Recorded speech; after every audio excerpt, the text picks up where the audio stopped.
ഞാൻ പാണനല്ല പറയനല്ല പുലയനല്ല നീ തമ്പുരാനുമല്ല ആണേലൊരു മയിരുമില്ല.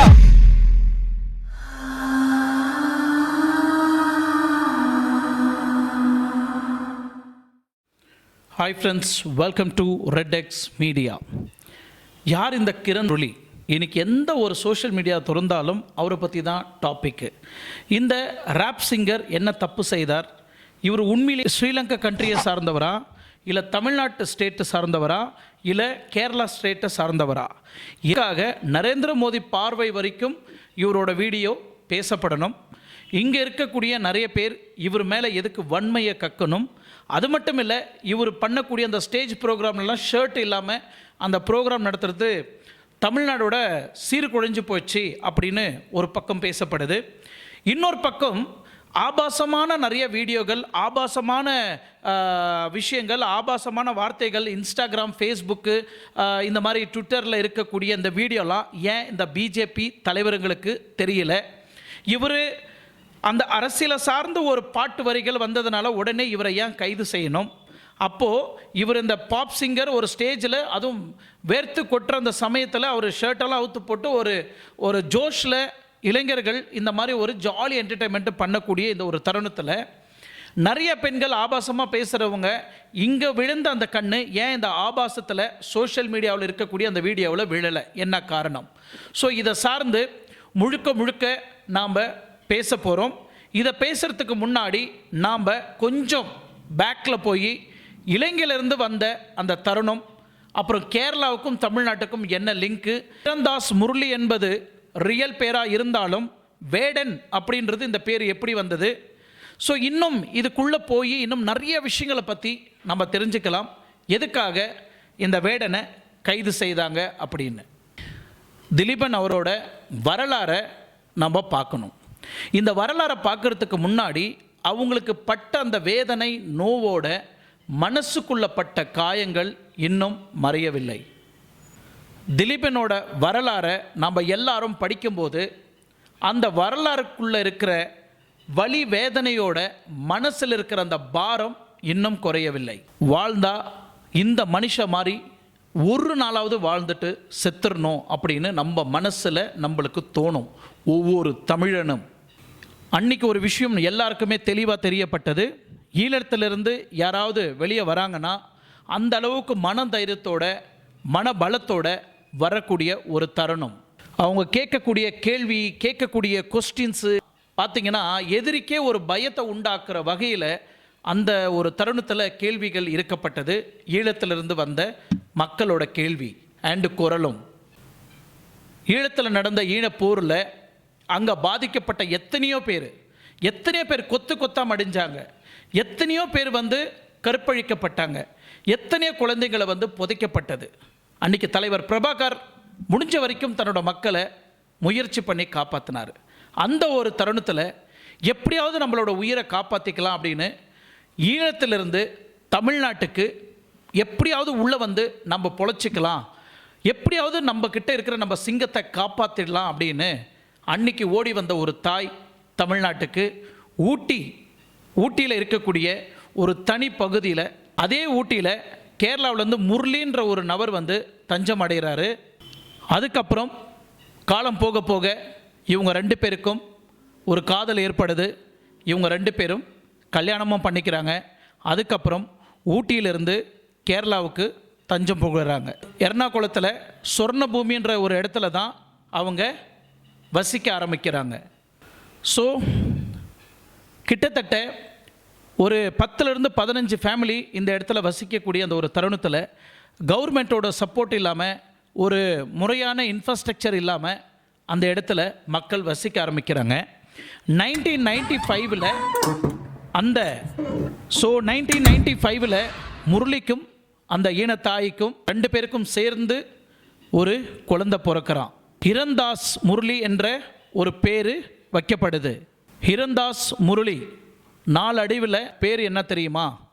இந்த பாப் சிங், இந்த ரிப்பாப் சாங், அவர் பேர் வேடன். இந்த வேடன் பேர் எங்கிருந்து கிடைச்சது அப்படின்னு நீங்கள் பார்த்தீங்கன்னா, ஸோ இந்த வேடன்ற பேர் வந்து மலையாளமும் சரி தமிழும் சரி, இந்த பழங்குடிய மக்கள், இந்த காட்டுக்குள்ளே வசிக்கக்கூடிய மக்கள் என்ன பண்ணுவாங்கன்னா, வேட்டையாட போவாங்க. அவங்க வேட்டையாடி தான் அன்றைக்கி அவங்க ஏதாவது சாப்பிடணும். ஸோ அந்த மாதிரி ஒரு தருணத்தில் இவர் ஹிரண்தாஸ் முரளி வந்து மீன் பிடிக்க வேட்டையாட போவார். அப்போது அவருக்கு வைக்கப்பட்ட பேர் தான் இந்த வேடன். ஸோ ஹிரண்தாஸ் முரளிக்கு அவங்க நண்பர்கள் வச்ச பேர் வந்து வேடன். இப்படி கூப்பிட்றாங்களே அப்படின்னு ஒரு நாள் கூட மன வருத்தம் இல்லாமல் ரொம்ப ஹாப்பியாக தன்னோட லைஃப்பை லீட் பண்ணிட்டு இருந்தார் வேடன். இந்த பேரை வச்சு நான் எப்படியாவது உலகமே போற்றக்கூடிய வகையில் நான் மேலே வந்து காமிக்கிறேன்டா அப்படின்னு ஒரு சேலஞ்சிங்கோடு வந்தவர் தான் இந்த ஹிரண்தாஸ் முரளி வேடன் அவர்கள். இன்றைக்கி உலகம் ஃபுல்லாக இவரை திரும்பி பார்க்க வச்சுருக்குன்னா அவரோட ரேப் சாங்னால தான். இந்த வேடனோட ஹிஸ்ட்ரியெல்லாம் கோத்ரூ பண்ணிகிட்டு இருந்தேன் இன்றைக்கி கூகுளில். படித்தாலும் எங்கேயுமே தீர மாட்டேங்குது. காரணம், அவர் எழுதின ஒவ்வொரு வரிகளும் ஒவ்வொரு பாடல்களும் இருக்கக்கூடிய உண்மைத்தன்மை. அந்த உண்மைத்தன்மையில் அவர் சும்மா பாடலுக்காகவோ இல்லை ஒரு வசனத்துக்காகவோ எழுதப்பட்ட பாடல் கிடையாது. தன்னோட மனவழி, தன்னோட வேதனையை, ஈழத்தமிழ் எத்தனை பேர் அங்கே கொத்து கொத்தா மடிஞ்சாங்களோ அந்த வேதனையெல்லாம் ஒரு பாட்டாக வந்து இன்னைக்கு பொதுமக்கள்கிட்ட தன்னோட ஆதங்கத்தையும் வழியும் ஒரு பாடல் மூலிமா வெளிப்படுத்துகிறாரு இந்த வேடன். இது உண்மையிலே இது வரைக்கும் சொல்லப்பட்ட இந்த சாங்கை பற்றி, வேடனை பற்றி ஒரு பெரிய கான்ட்ரவர்சியாக நடந்துகிட்ருக்கு. நேஷ்னல் இஷ்யூ வரைக்கும் இன்றைக்கி நடக்கப்பட்டிருக்கு. இது ஒரு பெரிய டாபிக் தான். பட் இதில் உண்மைத்தன்மை என்ன இருக்குது, என்ன காரணத்துக்காக வேடன் அரெஸ்ட் பண்ணாங்க, அந்த பாடலில் என்ன தவறுகள் இருந்ததுன்றதை தான் நம்ம பார்க்க போகிறோம். வேடன் போலி தேசியவாதிகளை முகமுடிய கிழிச்சி நார் நர தொங்க விட்டுட்டுருக்கிறார். ஜாதி தான் முக்கியம் சொல்லக்கூடிய மூஞ்சில் காரி துப்பிட்டு இருக்கிறார். ஸோ இந்த அப்பர் கிளாஸ், மிடில் கிளாஸ், நீ பணக்கார, நான் ஏழப்பட்டவன், நீ அந்த கம்யூனிட்டி, நான் இந்த கம்யூனிட்டி, என்கிட்ட அது இருக்குது, என்கிட்ட இது இருக்குன்னு சொல்லக்கூடிய சல்லி பசங்களோட மனசில் இருக்கிற அந்த வக்கர புத்தியை உடைச்சி எறிகிறார் இந்த வேடன்.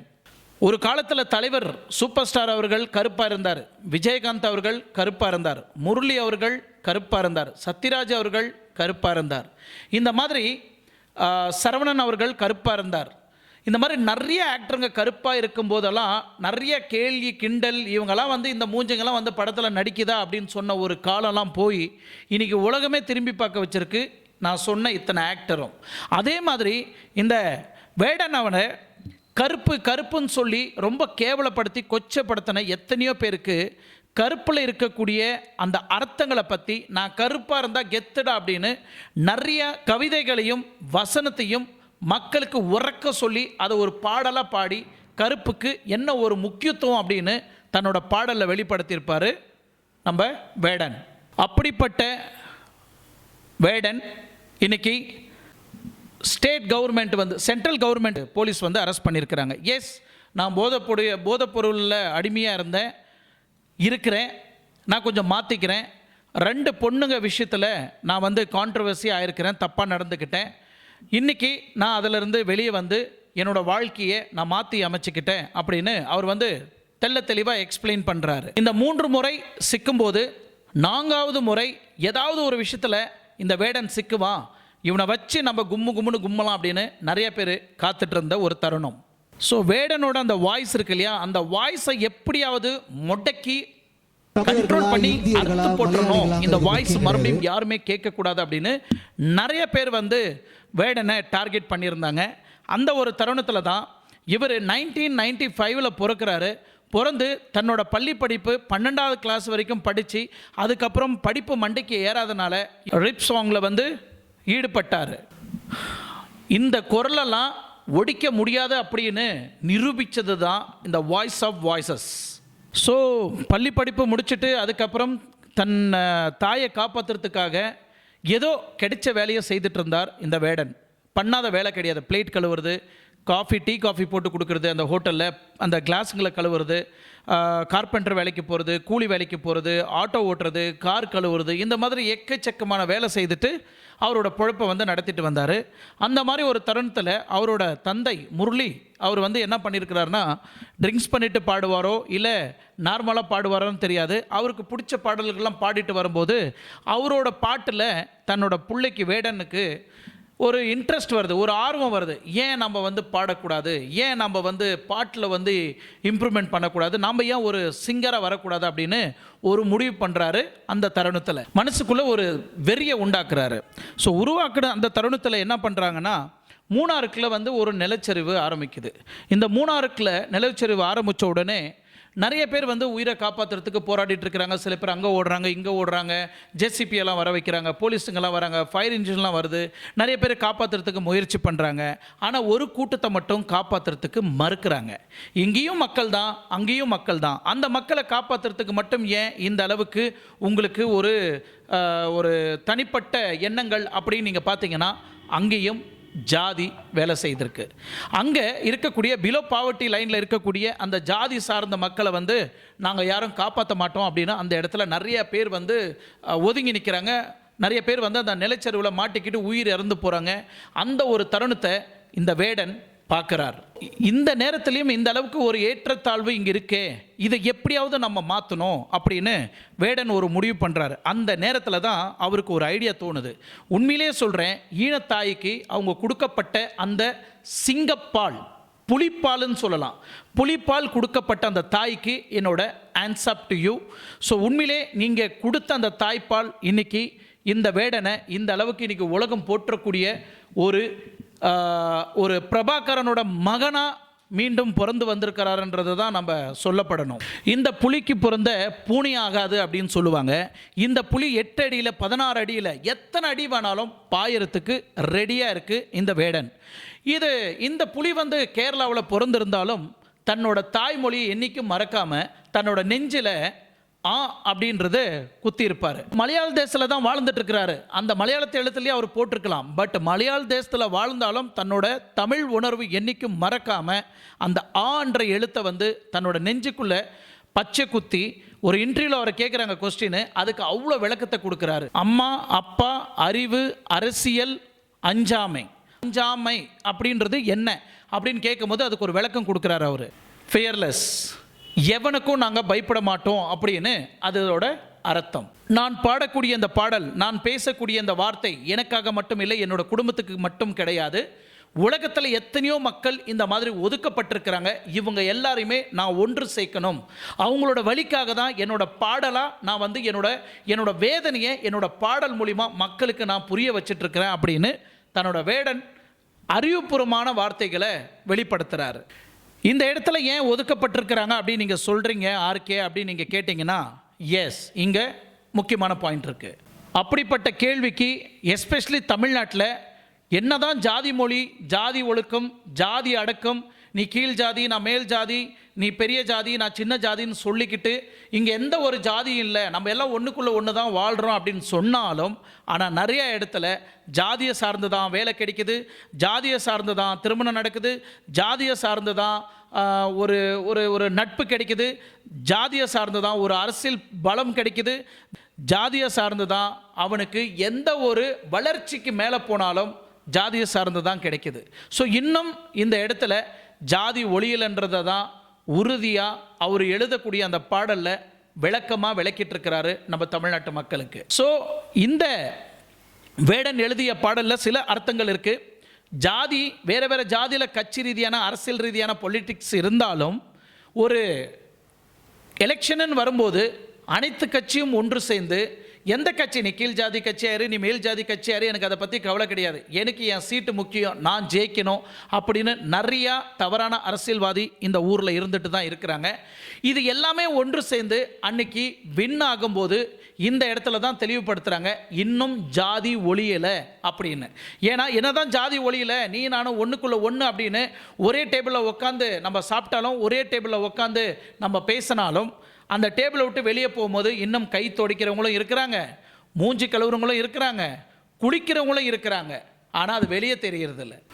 பியூர் அண்ட் பியூர் இந்துத்துவ வந்து எதிர்த்து நிற்கிறார் இந்த வேடன் அவர்கள். இதுக்கு காரணம் முழுக்க முழுக்க என்ன நீங்கள் பார்த்தீங்கன்னா, கேரளாவில் இருக்கக்கூடிய ஒரு டீச்சர், சசிகலா டீச்சர் அப்படின்ற ஒரு டீச்சர் இருக்கிறாங்க.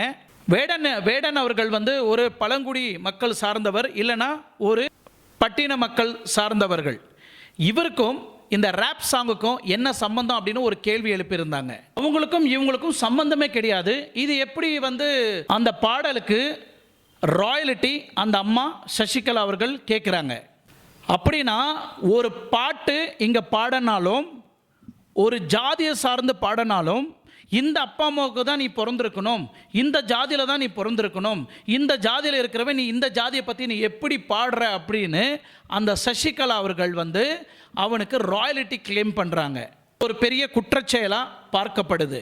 பிறப்பால் ஒருத்தன் தாழ்ந்தவன், ஒருத்தன் உயர்ந்தவன் அப்படின்னு என்னைக்கு இந்த மக்களுக்கு இந்த உலகத்தில் நிற்கிறதோ, சக மனிதர்களும் நாமளும் ஒன்று தான் அப்படின்னு நினைக்கிறாங்களோ, அன்னைக்கு தான் பல மனிதர்களோட இது ஒரு முக்கியமான எண்ணங்களாக பார்க்கப்பட்டாலும் வேடனோட அந்த வார்த்தைகள் மிக ஷார்ப்பாக இருக்கிறது.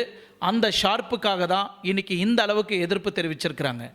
இன்னைக்கு இந்த உலகத்தில் எல்லா மனித ஜாதிகளும் ஒன்று தான் அப்படின்றது எந்த ஒரு மாற்றங்களும் கிடையாது. ஆனால் இன்னும் சில கருப்பாடுகள் இந்தியாவுக்குள்ளே இல்லை, உலகத்தில் நிறைய இடத்துல இருந்துக்கிட்டு தன்னோட ஜாதியை என்றைக்கும் விட்டு கொடுக்காம நான் தாண்டா இந்த ஜாதி அப்படின்னு சில கருப்பாடுங்க இருக்கிறதுனால தான் இந்த மாதிரி பிரச்சனைகள் மீண்டும் மீண்டும் தொடர்ச்சி வந்துட்டு இருக்கு. எல்லாருக்குமே இந்த ஒரு விஷயத்தில் மாற்று கருத்து கிடையாது. பட் சில பேருக்கு இதில் மாற்று கருத்து இருக்குது. ஏன்னா சில நபர்கள் நம்மளோட உச்சத்தில் இருக்கிறதுனால அவங்கள எந்த ஒரு கேள்வியும் கேட்க முடியாத அந்த ஒரு தருணத்தில் இந்த வேடன் பாடல் மூலிமா அவங்க காதில் போய் ஊசி குத்துற மாதிரி சில விஷயங்களை வந்து செய்திருக்கிறார். இந்த வேடன் இந்த கம்யூனிட்டிக்காகவும் மக்களுக்காகவுமே அவர் பாடக்கூடிய அந்த ஸ்டேஜில் ஒரு முக்கியமான வரிகளை வந்து எப்பயுமே பாடுவார்.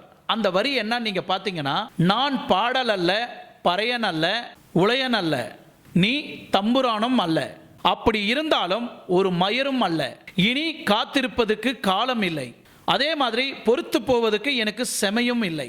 அதாவது எனக்கு பொறுத்து போகிற அளவுக்கு எனக்கு பொறுமையும் இல்லை, நேரமும் இல்லை அப்படின்னு சொல்கிறாரு. வேடனை பார்த்து கேட்கக்கூடிய நிறைய பேருக்கு நீ தாழ்ந்த ஜாதிடா அப்படின்னு சொன்னாக்கா அப்படியெல்லாம் கிடையாது. நம்ம எல்லாருமே ஒரே ஜாதி தான். இந்த உலகம் எல்லாம் நம்மளுக்கு தான், நம்ம மக்களுக்கு தான். இதில் எல்லா மக்களும் வாழக்கூடிய இந்த உலகத்தில் இங்கே மேல் ஜாதி கீழ் ஜாதின்றது எதுவுமே கிடையாது, நம்ம எல்லாமே ஒன்று தான் அப்படின்னு ஒன்று சேர்க்க ஆரம்பிச்சிருக்கிறாரு இந்த வேடன்.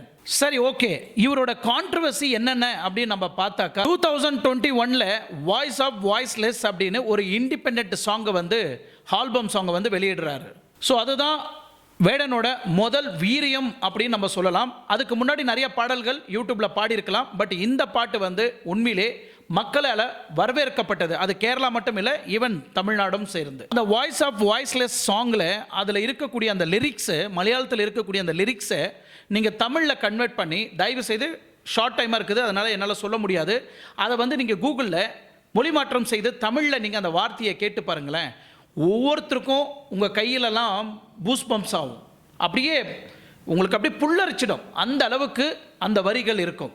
அதில் அவர் எழுதியிருக்கிற சில வார்த்தைகளை மட்டும் நான் படிக்கிறேன். ராத்திரி பகலாக்கி பனி எடுத்து நடுவழங்கி சொல்கிறார். அதாவது இரவு பகல் பாராமல் நாங்கள் உழைத்து எங்கள் முதுவெலும்பு தேயிற அளவுக்கு நாங்கள் வேலை செய்து நாங்கள் என்ன செய்கிறோம், சோரை நீராக்கி, அதாவது என்னோட ரத்தத்தை தண்ணீராக்கி, நீரும் வற்றி போக வகையில் நாங்கள் வேலை செய்து நாட்டை நகரமாக்கி, கோட்டை கூடாரமாக்கி, மண்ணை பொன்னாக்கி, பொன்னை நினக்கு அந்நியமாக்கி, உனக்கு சொந்தமான அந்த பெண்ணை ரொம்ப தூரமாக ஆக்கிட்டாங்க ஒரு குரூப். வேலை செய்தது நீ, உருவாக்குனது நீ, விதைத்தது நீ. ஆனால் இந்த இடத்துல வந்து ஜாதியோட ஏற்றத்தாழ்வு மட்டும் இல்லை, அரசியல் பலத்தோட ஏற்றத்தாழ்வும் இருக்குது, பணபலமும் ஏற்றத்தாழ்வும் இருக்குது. இங்கே ஜாதியை சார்ந்து அரசியல் ரீதியாக நிறைய ஏற்றத்தாழ்வும் இருக்குது அப்படின்னு இந்த பாடலில் தெளிவாக குறிப்பிடப்பட்டிருக்கு. இதெல்லாம் எதிர்த்து ஒருத்தன் கேள்வி கேட்குறான், இந்த அளவுக்கு ஆதங்கத்தோடு கத்துறானா அவனுக்கு எந்த அளவுக்கு ப்ரெஷர் இருக்கும், எந்த அளவுக்கு மன அழுத்தம் இருக்கும் அப்படின்னு கொஞ்சமாவது நினச்சி பாருங்கள். அப்படி இருக்கப்பட்ட இந்த வேடன் எஸ் 6 கிராம் ட்ரக்ஸ் இருக்குது அப்படின்னு அங்கே போன எக்ஸஸ் ஆஃபீஸர்ஸுங்க வந்து கைப்பற்றிருக்கிறாங்க, அவரை கைது செய்தும் இருக்கிறாங்க. அவரும் அவர் கூட சார்ந்து 8 நண்பர்களும் சேர்ந்து. அன்றைக்கே அவருக்கு கண்டிப்பாக செல்ஃப் ஜாமீன்ன்றது கொடுக்கப்பட்டிருக்கலாம். பட் ஏன்னா அங்கே எடுக்கப்பட்டது ஜஸ்ட் 6 கிராம் ட்ரக்ஸ். ஸோ இந்த இடத்துல என்னை பார்த்து நிறைய பேர் தப்பு பண்ணுறதுக்கு வாய்ப்பு இருக்குது. நான் செய்த நல்ல விஷயங்களை மட்டும் என்னை பின்பற்றுங்க, நான் செய்த தப்பை தயவுசெய்து என்னை யாரும் ஃபாலோ பண்ணாதீங்க, ஏன்னா எனக்கு சொல்லி கொடுக்கறதுக்கு யாரும் இல்லை, அதனால தான் நான் இந்த நிலைமைக்கு ஆளானேன் அப்படின்னு தன்னோட தப்பு தானே அவர் ஒத்துக்கிட்டார். அதே மாதிரி 2 பெண்கள் இந்த மீட்டு மூமெண்ட்டில் இருக்கும்போது எங்ககிட்ட தப்பாக நடந்துக்கினாரு, தவறாக நடந்துக்கினாங்கன்னு 2 பெண்கள் வந்து கம்ப்ளைண்ட் கொடுத்த ஒரு இஷ்யூவும் இருக்குது. அது மட்டும் இல்லை, அவர் கழுத்தில் புலி பல்லு போட்டுட்டு இருந்தார், அதுக்கும் ஒரு கம்ப்ளைண்ட் பதிவு செய்யப்பட்டிருந்தது. அந்த பெண்கிட்ட தப்பாக நடந்துக்கின இந்த தருணத்தை தன்னோட பொது வழியில் அவர் மன்னிப்பு கேட்டாலும் தவறு செய்யப்பட்ட அந்த பெண்கள்கிட்ட இன்னும் மன்னிப்பு கேட்காதது தான் ஒரு குற்றச்சாட்டாக இருக்குது. ஸோ இந்த சிபிஎம்மில் இருக்கக்கூடிய கட்சியில் இருக்கிறவங்க அவங்களோட ஃபங்க்ஷனுக்கு இவரை வந்து இந்த சிபிஎம் ஒரு மேடை பேச்சுக்காக கூப்பிட்றாங்க. அந்த இடத்துல இவர் போய் தன்னோட ஆதங்கத்தை வந்து வெளிப்படுத்துகிறார். நான் எந்த கட்சி சார்ந்தும் வரல, ஆனால் என்னோட மக்களுக்காக ஒரு விஷயத்தை நான் பேசுகிறதுக்கு வந்திருக்கிறேன் அப்படின்னு சொல்கிறாரு. ஸோ ஒரு அரசாங்கம் என்னை கூப்பிட்டாங்க, அதுக்காக தான் நான் வந்தேனே தவிர மற்ற எந்த ஒரு கட்சி சார்பாகவும் நான் இந்த மீட்டிங் வரல அப்படின்னு சொல்கிறாரு. ஸோ இந்த நேரத்தில் இந்த சசிகலா டீச்சர் சொல்கிறாங்க, என்னப்பா உனக்கும் இந்த ரேப் பாடலுக்கும் சம்மந்தம் இல்லை அப்படின்னு சொல்கிறாங்க, இதுலேயே தெரியுது உன்னோட புத்தி எப்படி இருக்குது அப்படின்னு. இப்போது நீ ரேப் பாடுறதுக்கும் ஒரு குளத்தில் பிறந்திருக்கணும் அப்படின்னு ஒரு மனசை உழுக்கிற மாதிரி ஒரு விஷயத்த சொல்கிறாங்க. ஸோ இதை சார்ந்து வேடன் கிட்ட கேட்கும் போது சசிகலா எந்த மேடையில் பேசினாங்க அப்படின்னா, சுதந்திரத்துக்கும் என்ன ஒரு சம்பந்தம், இவங்க ஒரு RSS. அப்படி இருக்கிற இந்த தருணத்தில் சுதந்திரத்தில் போராடி வெற்றி பெற்றீங்க அப்படின்னு நாங்கள் அதை ஏற்றுக்கணுமா? இரட்டை நீதிக்கு வேஷம் இருக்கா அப்படின்னு நீங்கள் கேட்டிங்கன்னா வேடன் சொல்கிறாரு இருக்குது அப்படின்னு சொல்கிறாரு. ஸோ இந்த இரட்டை நீதி இருக்கா அப்படின்னு கேட்டிங்கன்னா கண்டிப்பாக இருக்குது அப்படின்னு சாப்பாடு சாப்பிடக்கூடியவங்க யாராக இருந்தாலும் அது அவங்களுக்கு புரியும் அப்படின்னு இந்த வார்த்தையை ரொம்ப ஹேஷாக சொல்கிறாரு. ஸோ இந்த மாதிரி வேடனை வேட்டாடக்கூடிய நிறையா மக்கள் இன்னைக்கு உள்ளே வந்திருக்கிறாங்க. ஸோ இது யார் வேடனை வந்து வேட்டாடக்கூடிய நபர் அப்படின்னு நீங்கள் பார்த்தீங்கன்னா, ஜாதி வெறி பிடிச்சவங்க ஒரு பக்கம் வராங்க, கட்சியை சார்ந்து ஒரு பக்கம் வராங்க, இந்த கலரை சார்ந்து ஒரு பக்கம் வராங்க, மதத்தை சார்ந்து இன்னொரு பக்கம் வராங்க. இந்த மாதிரி ஒரு பெரிய கூட்டமே இன்னைக்கு வேடனுக்கு புறம்பா அப்படின்னா ஆப்போசிட்டில் நிற்கக்கூடிய மக்கள் நிறைய பேர் இன்னைக்கு வேடனை எப்படியாவது அடித்து விழுத்துடலாம் அப்படின்னு நிறைய பேர் வந்து இன்னைக்கு ஒரு குரூப் கட்டிட்டு வேடன் மேலே போர் தொடுத்துருக்கிறாங்க. இல்லை இருக்கே, இந்த பையனுக்கு இவ்வளோ சப்போர்ட் பண்ணி பேசிகிட்டு இருக்கிறீங்களே, இவன் பண்ணாத தப்பா அப்படின்னு நீங்கள் பார்த்தீங்கன்னா, சிகரெட்டு குடிச்சிருக்கிறான், ட்ரக்ஸ் எடுத்திருக்கிறான், பொண்ணுங்க கூட தப்பாக நடந்திருக்கிறான், தவறான இடத்துல ட்ரிங்க்ஸ் பண்ணியிருக்கிறாரு, இந்த மாதிரி நிறைய தப்புகளை நான் செய்திருக்கிறேன்னு அந்த பையனே ஒத்துருக்கிறார், வேடனே வந்து ஒத்துருக்கிறாரு. அவர் ஒத்துக்கிட்டு இந்த மாதிரி நான் தவறு செய்திருக்கிறேன், நான் இந்த தப்புலேருந்து சீக்கிரம் நான் வெளியே வந்துடுவேன், ஸோ நீங்கள் இந்த மாதிரி ஒரு தப்பை செய்யாமல் அதை ஃபாலோ பண்ணுங்கள், நான் பண்ணக்கூடிய நிறைய நல்ல விஷயங்களை நீங்கள் ஃபாலோ பண்ணக்கூடிய அந்த தருணத்தில் இருக்கிறீங்க, ஸோ நான் பண்ண நிறைய விஷயங்கள் நல்ல விஷயங்களை மட்டும் நீங்கள் கடைப்பிடிங்க, நான் செய்த தவறான விஷயத்தை வந்து யாரும் என்னோடய ஃபேன்ஸ் ஃபாலோவர்ஸ் யாரும் வந்து ஃபாலோ பண்ணாதீங்க அப்படின்னு அவர் ஒரு ரிக்வெஸ்ட் வச்சுருக்கிறார். ஸோ இந்த மாதிரி ஒரு வார்த்தை சொல்லி மக்களை என்ன சொல்கிறது, ஒரு தவறான வழிக்கு எடுத்துகிட்டு போகாமல், நான் தப்பு பண்ணியிருக்கிறேன், இந்த தப்புலேருந்து வெளியே வந்துருங்க, நான் வெளியே வந்துடுவேன், என்னை யாரும் இந்த தவறான விஷயத்துக்கு பயன்படுத்தாதீங்க அப்படின்னு இந்த வார்த்தை சொன்னார் இல்லைங்களா. இந்த வார்த்தையில் தான் உண்மையிலே ஒரு தன்னம்பிக்கையும் ஒரு தைரியத்தையும் கொடுக்குது. இன்றைக்கி இந்த இடத்துல நீ ஜாதியை சார்ந்து தானே நீ அரசியல் பண்ணிட்டு இருக்கிற அப்படின்னு கேட்டாக்கா, எனக்கும் ஜாதிக்கும் எந்த ஒரு சம்பந்தமும் இல்லைன்னு சொல்லிட்டு போக விட்டு புறமண்டியில் அடிக்கிறவங்க தான் இன்றைக்கி நிறைய பேர் நம்ம தமிழ்நாட்டில் இருக்கிறாங்க. நீ தண்ணி அடிக்கிறடா, நீ ட்ரிங்க்ஸ் பண்ணுறடா அப்படின்னு நம்ம சொன்னாக்கா, நான் அந்த மாதிரிலாம் அடிக்கிற ஆள் இல்லை அப்படின்னு சொல்லிட்டு 4 மணி நேரம் 5 மணி நேரம் குடி மயக்கத்திலே விழுந்து கிடக்கிற எத்தனையோ பேர் இந்த பூமியில் இருக்கிறாங்க.